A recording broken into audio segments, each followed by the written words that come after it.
Hare Krishna,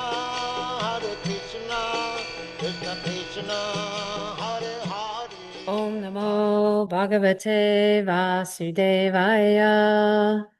Om Namo Bhagavate Vasudevaya. Om Namo Bhagavate Vasudevaya. O my Lord, the all-pervading personality of Godhead, I offer my respectful obeisances unto you. Narayanam namaskritya naram chaiva narottamam devim saraswatim vyasam tato jayam udirayet. Before reciting the Srimad Bhagavatam, which is the very means of conquest, one should offer respectful obeisances unto the personality of Godhead Narayana, unto Narayana Rishi, the supermost human being, unto Mother Saraswati, the goddess of learning, and unto Srila Vyasadeva, the author. Nashtapraeshu abhadreshu nityam bhagavata sevaya bhagavati uttama shloke bhaktir bhavati naishtiki. By regular attendance in classes on the Bhagavatam and by rendering of service to the pure devotee, all that is troublesome to the heart is almost completely destroyed, and loving service unto the personality of Godhead, who is praised with transcendental songs, is established as an irrevocable fact. Om Jnana-timirandasya Gyananjana Shalakaya Chakshurunmilitam Yena Tasmai Shri Gurave Namaha. I was born in the darkest of ignorance, and my spiritual master opened my eyes with the torchlight of knowledge. I offer my respectful obeisances unto him. Today we're reading from Srimad Bhagavatam, Canto 1, Chapter 19, Text 21. Sarve vayam tavadiha smaheta kalevaram yavaraso vihaya lokam parang virajaksam vishokam yashyatyayam bhagavata pradana. Okay, we'll do the synonyms. Sarve, all, vayam, of us. Tavat, as long as. Iha, at this place. Asmahe, shall stay. Ata, hereafter. Kalevaram, the body. Yavat, so long. Asau, the king. Vihaya, giving up. Lokam, the planet. Param, the supreme. Virajaksham, completely free from mundane contamination. Vishokam, completely freed from all kinds of lamentation. Yashyati, returns. Ayam, this. Bhagavata, devotee. Pradana, the foremost. Translation and purport by His Divine Grace A.C. Bhaktivedanta Swami Srila Prabhupada Ki Jai. We shall all wait here until the foremost devotee of the Lord, Maharaj Parikshit, returns to the supreme planet, which is completely free from all mundane contamination and all kinds of lamentation. Purport: beyond the limitation of the material creation, which is compared to the cloud in the sky, there is the Paravyoma, or the spiritual sky, full of planets called Vaikunthas. Such Vaikuntha planets are also differently known as the Purushottama Loka, Achyuta Loka, Trivikram Loka, Rishikesha Loka, Keshava Loka, Aniruddha Loka, Madhava Loka, Prajumna Loka, Sankarshana Loka, Sridhar Loka, Vasudeva Loka, Ajyodhya Loka, Dwarka Loka, and many other millions of spiritual lokas wherein the personality of Godhead predominates. All the living entities there are liberated souls with spiritual bodies as good as that of the Lord. There is no material contamination. Everything there is spiritual, and therefore there is nothing objectively lamentable. They are full of transcendental bliss and are without birth, death, old age, and disease. And amongst all the above-mentioned Vaikuntha Lokas, there is one supreme Loka called Goloka Vrindavan, which is the abode of the Lord Sri Krishna and his specific associates. Maharaj Parikshit was destined to achieve this particular Loka, and the great rishis assembled there could foresee this. All of them consulted among themselves about the great departure of the great king, and they wanted to see him up to the last moment, because they would no more be able to see such a great devotee of the Lord. When a great devotee of the Lord passes away, there is nothing to be lamented, because the devotee is destined to enter into the kingdom of God. But the sorry plight is that such great devotees leave our sight, and therefore there is every reason to be sorry. As the Lord is rarely to be seen by our present eyes, so also are the great devotees. The great rishis therefore correctly decided to remain on the spot till the last moment. Okay, I'm going to read the verse one more time. We shall all wait here until the foremost devotee of the Lord, Maharaj Parikshit, returns to the supreme planet, which is completely free from all mundane contamination and all kinds of lamentation.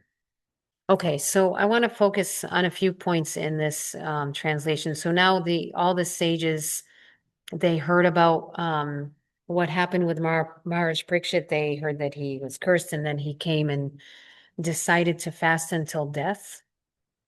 And when they showed up, Maharaj Parikshit, even though he had already, as Prabhupada explained in the purport in one of the verses, he had already firmly decided, he was already fixed in his decision that he was going to fast until death. But still, as a matter of etiquette and to seek blessings, he let the sages know of his decision and got their approval. And of course, they approved. They said, "Very good, very good." When they saw that what he was doing, and they knew that this was a great moment in time that they all wanted to witness. So, so they're responding here. They're saying, these are the sages saying, we'll wait here. We'll wait until we're going to stay the entire time until Maharaj Parikshit returns to the supreme planets. So you can, if we see, I can imagine that if Maharaj Parikshit decides to fast until death, that means that the Bhagavatam is being spoken nonstop, right? So that means Shukadev Goswami. It's not like Shukadev Goswami is speaking the Bhagavatam and then someone's arranging for prasadam and they all take breaks at certain times. It's like a lunchtime and they all take breaks and let's hold off on the Bhagavatam for an hour while we eat and, and so on. So, someone has to cook. They must all be fasting. They must all be fasting and just sitting there listening the entire time. And same with Shukadev, he's speaking all this time. So they're all here together and they're going to wait until they're going to hear the entire Bhagavatam and wait until Maharaj Parikshit leaves this world. And as they say, goes to the supreme planet. So, let's see, where is it? So Prabhupada in the purport, he's naming off all these different Vaikuntha planets. And he's saying, after this long list of Vaikuntha planets, he's saying there's many millions of these spiritual lokas or these places where Krishna predominates and all the living entities there have spiritual bodies as good as that of the Lord. But then he says for Maharaj Parikshit, he says, amongst all the above mentioned Vaikuntha lokas, there's one supreme loka called Goloka Vrindavan. Right, so that's the abode of Lord Krishna. That's the two-armed form, playing the flute, cowherd boy.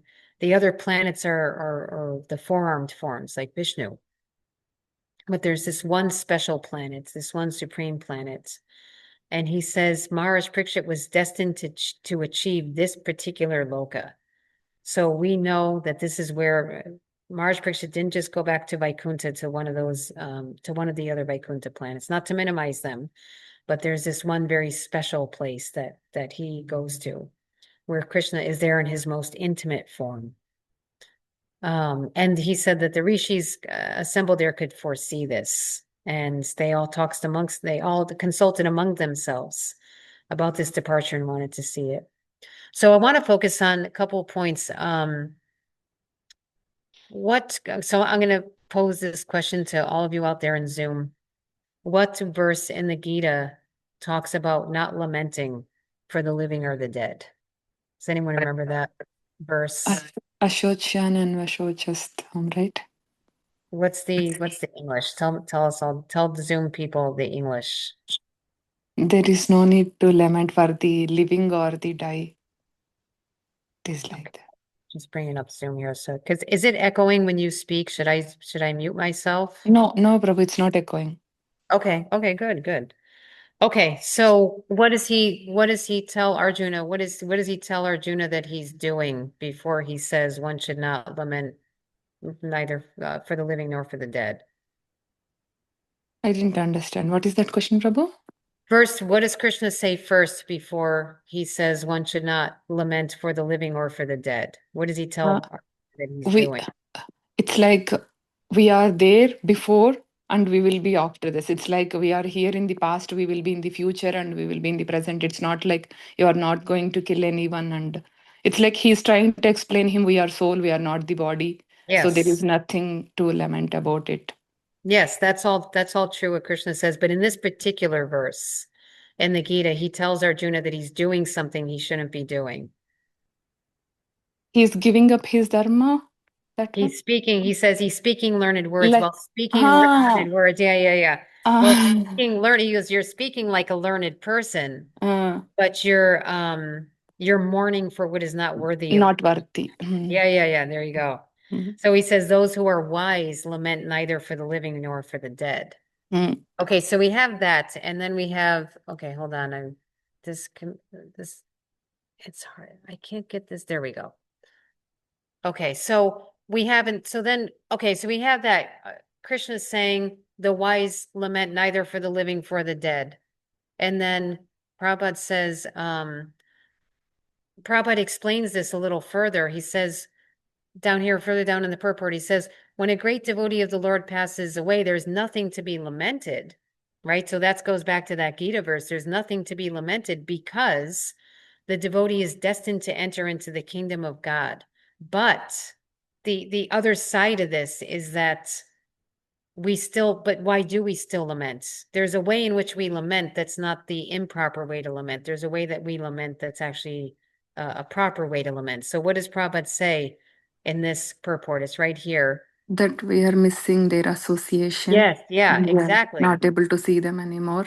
Yeah, we're missing their association. So this is a great purport to help us understand this verse, because in the Bhagavad Gita, for that verse in the purport, Prabhupada says, he just talks a little bit more just about the body. He says the body is born and is destined to be vanquished today or tomorrow, right? We don't know. We don't know when it's going to be vanquished. Therefore, the body is not as important as the soul. One who knows this is actually learned, and for him, there is no cause for lamentation, regardless of the condition of the material body.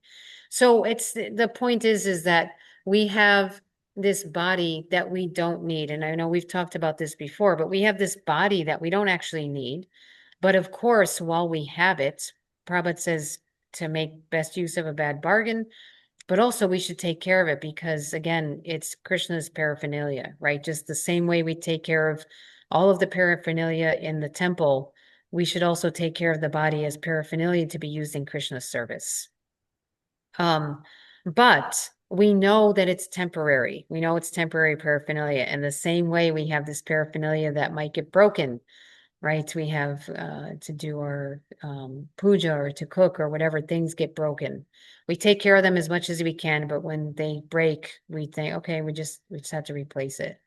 So the body, we don't lament because we say, look, there's this body, I have this body covering my soul right now, and eventually it's going to break. It's not going to be useful anymore.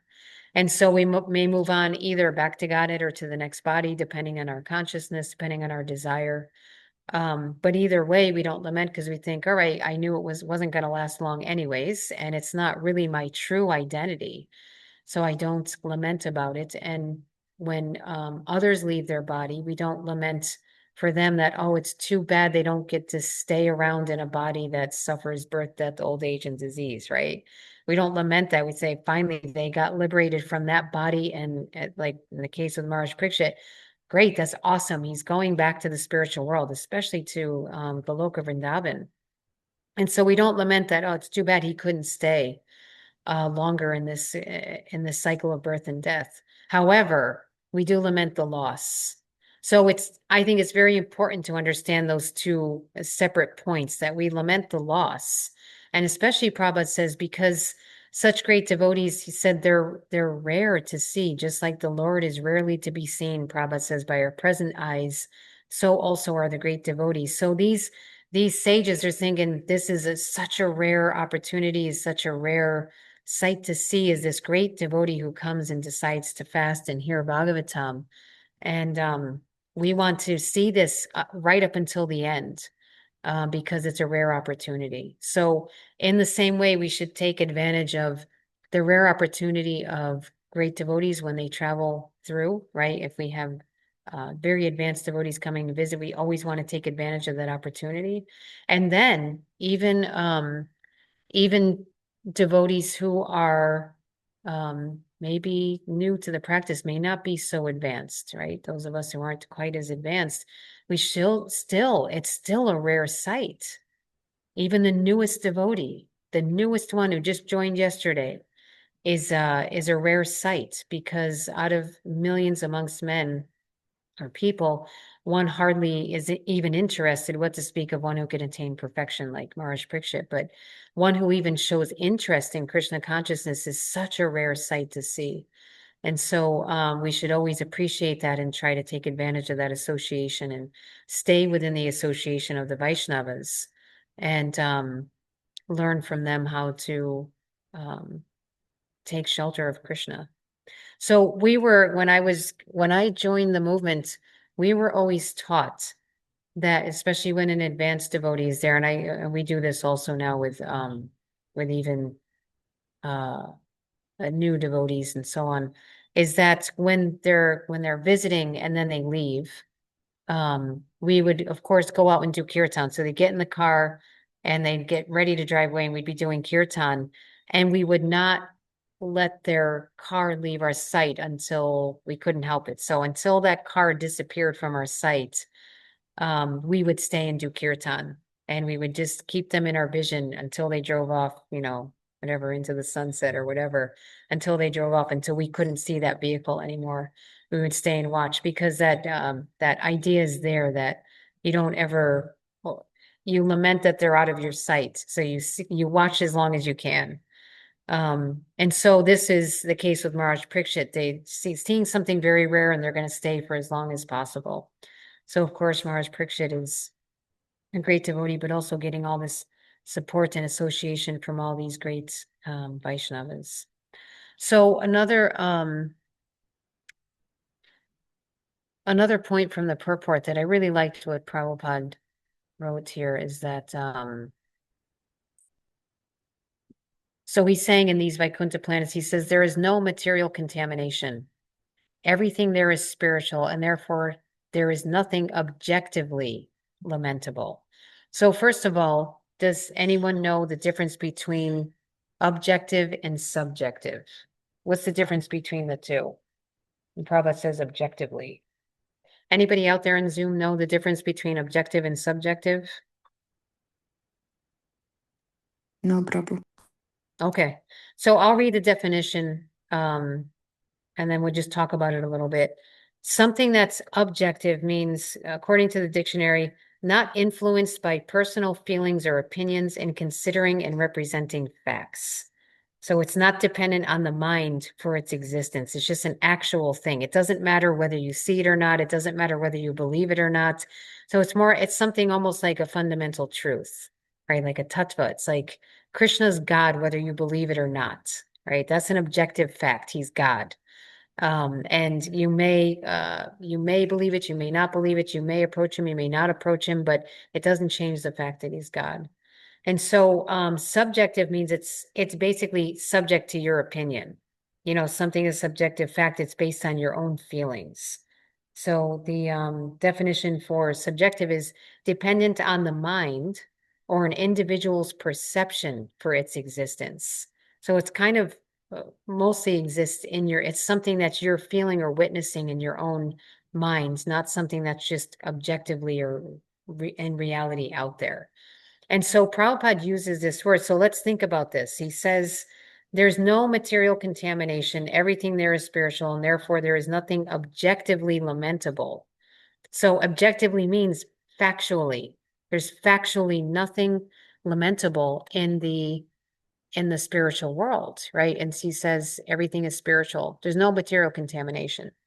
So first of all, what is the cause of things being material contaminated? What is our mentality that causes things to appear to be or be materially contaminated?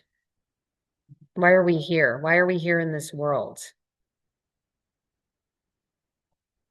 Anyone in Zoom know why we're here in this material world? It's a pretty important thing to know because it's going to help us get out of this world. Anyone? Anyone in Zoom know why we're in this material world? To get rid of our karma or like our past this thing. Well, the only reason why we have karma is because we came to this world and we started doing works unconnected with Krishna. But what brought us here to begin with? Enjoy. Yeah, to enjoy, right? To enjoy how? Should we be propensity miserable? to enjoy. What's that? Enjoy without Krishna. Or Yeah, exactly, Hare. exactly. You hit the nail on the head. To enjoy separately from Krishna. So that's what material contamination is. It's the conception, the subjective conception, right? It's only subject to your mind because it's not real. We can't really enjoy without Krishna. We're not the enjoyers. We're not the supreme enjoyers. That doesn't mean we're miserable all the time. It just means that everything is belongs to Krishna. Everything is meant for Krishna, and he's the supreme enjoyer. And then we get our happiness from giving everything to Krishna or connecting everything with Krishna or having a relationship with Krishna. And so to try to enjoy separately, that's the cause of material contamination, right? So Prabhupada says in the spiritual world, there's no material contamination. That means there's no conception, there's no subjective opinion that Krishna is not the enjoyer, that he's not, that things are separate from him and not to be connected with him. That mentality is not there in the spiritual world. So that's why objectively, there's nothing to be lamented. There's nothing lamentable. So in this world, what is it that is, well, let's start with objectively. What is it that is objectively lamentable in this world? What's the basic one objective lamentable thing where any like pure devotee can look at it and say, oh, it's too bad. It's too bad that, what would be the one thing that you would say, the root of everything, what we were just talking about? Suffering. What? Suffering. Suffering. Okay, but isn't that just subjective? Aren't we just suffering because we think we're separate from Krishna? What's objective? It's the thing we just talked about. Yeah, forgetful of Krishna. Yeah. That's the one objective, lamentable thing in this world is that people think they're separate from Krishna or they think Krishna doesn't exist. That's the lamentable thing because from there, all other subjective misconceptions or conceptions happen. So what are these subjective lamentable things in this world? For like, if you think of your own self, what do you lament based on your mind thinking that you're separate from Krishna? Like and you may not know it, but what is it that we subjectively suffer from? There's 4 things, basically. Birth, death, old age, disease. Yeah, because the soul never dies, never gets old, never gets sick. And I would say like as you get older, disease just comes along with it. It's like there's birth and disease, and then when you get old, there's just old disease. There's old and diseased. So these are the subjective things that are lamentable. And even beyond that, like what else? What else do we suffer besides those things? What kinds of things do we suffer from in this world? Adi Devika, Adi Bhautika. Yeah, there's the kleshas, right, the sufferings. What are they in English? Suffering from the mind, suffering from the other living entities, and suffering from the material nature. Yeah. So what kinds of things happen when so those are like the root things. What kinds of things do we suffer from those 3 phenomena, I guess I can say? Yeah, I mean, when someone hits you or gives you pain through their words. Yeah. And like tsunami and tornado, all these things are adibhot, that from the material nature. Yeah. And from the demigods is like rain, excessive heat, excessive cold. Yeah. Yeah. So, Um, and then what about the mind? Then there's the mind and the body, right? Adhyatmika. yeah, mind and the body. Yeah. Basically disease and anxiety, Yeah. Yeah. Anxiety. And then even anger, go ahead. anger. And death. Yeah. Yeah. We Mm. think we die. Um, and then we get so attached to the body that we don't want to die. You know, it's just a natural thing that I don't want to lose this body that I have that I don't actually need. And that actually keeps me in that cycle of birth, death, old age, and disease.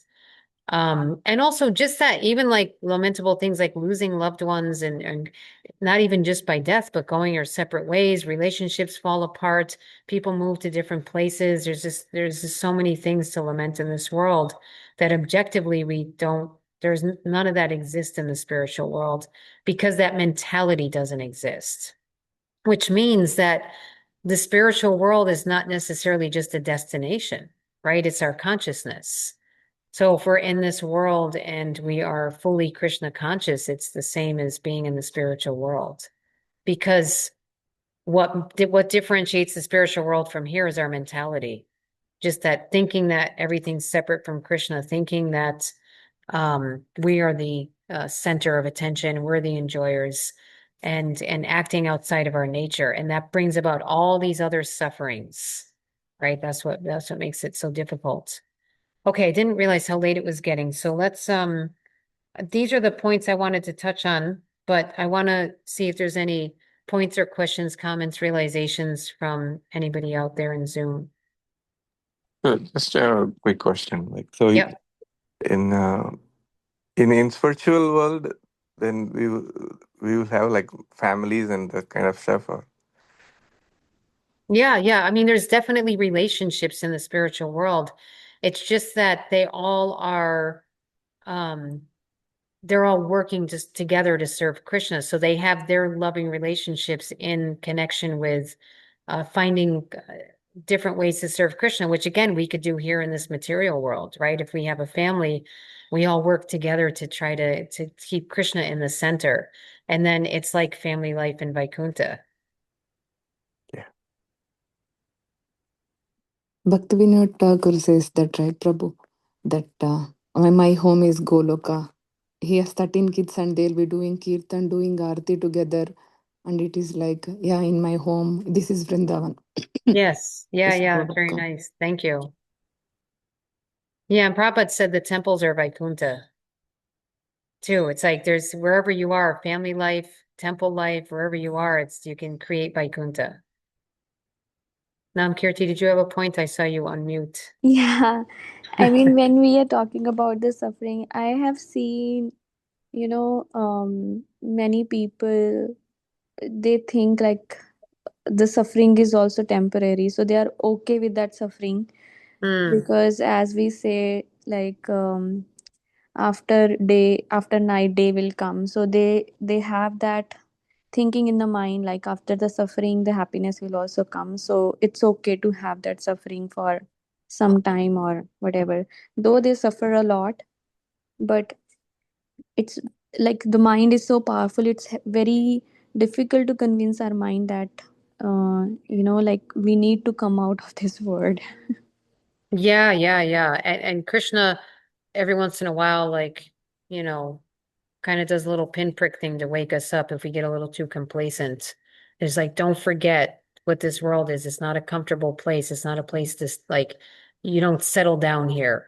You just you do your business and you get out. You know, you do whatever you need to do while you're in the body, as long as Krishna lets you keep the body and then you get out. I had that experience once too, that I had done something, I'd made a decision that I knew was like what was going to bring about suffering, and I just did it anyway, and I suffered. And while I was suffering, I was thinking, well, this is my fault, obviously, and this is what's going to happen, but it'll pass eventually. And so, even though I was suffering, I knew in the future. But it's not always an easy thing. It's like, you know, when you're really sick and you have the flu and you feel like this will never go away, I'll never be better. Somehow, every single time, if I get some like flu or something like that, where it's just like, you're just so exhausted and you have a headache, everything just aches and you just think this will never go away, even though you know it will theoretically. But it's hard. It's hard when you're in this body to and this mind to think, things will come and go. Like Prabhupada said, a forest fire may happen. The bamboo uh, rubs together and it creates a fire. Nobody wants a fire to happen, but it comes. And then you put the fire out. Put the fire out with the chanting of Krishna's holy names. Okay, any other points, questions, comments, realizations? Yeah, like just one thing again, I remember when Prabhupada says that the suffering is there. When I'm saying like people feels like the suffering is temporary, the happiness will come. But Prabhupada says that if you are happy also, it's not like the like we cannot escape birth.